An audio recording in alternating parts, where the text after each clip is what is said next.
Good morning বন্ধুরা, আজকে আবার একটা ছোট্ট ভিডিও নিয়ে এসেছি। এটা একটা বেগুন ভাজার রেসিপি। বেগুন আপনারা সবাই ভাজেন, দেখানোর কিছু নেই, তবুও আমি কিভাবে করেছি আমি সেটাই দেখাচ্ছি। বেগুনটাকে আমি এভাবে কেটে নিয়েছি। তো বেগুন সুন্দরী তো ভীষণ ভাজলেই তেল টেনে নেয়, তো আজকে বেগুন সুন্দরীকে আমরা তেল টানতে দেব না।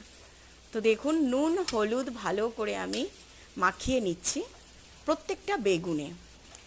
অল্প অল্প করে নুন হলুদ একটু লঙ্কার গুঁড়ো দিয়েছি, দিয়ে আমি ভালো করে বেগুনটাকে হাত দিয়ে ঘষে ঘষে মাখিয়ে নিচ্ছি, নিয়ে আমি একটু রেখে দিচ্ছি।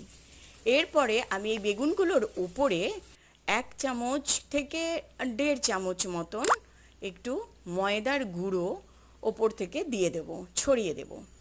এবার এই ময়দার গুঁড়োটাই আমি বেগুন ভাজার ওপরে, মানে বেগুনের ওপরে, ভাজা নয় সরি, বেগুনের ওপরে মাখিয়ে নেব।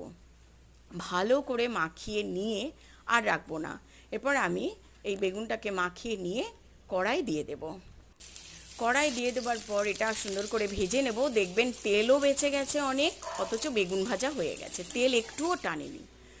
তো ভিডিওটা ভালো লাগলে লাইক শেয়ার কমেন্ট করে জানাবেন, সাবস্ক্রাইব করবেন। Thank you.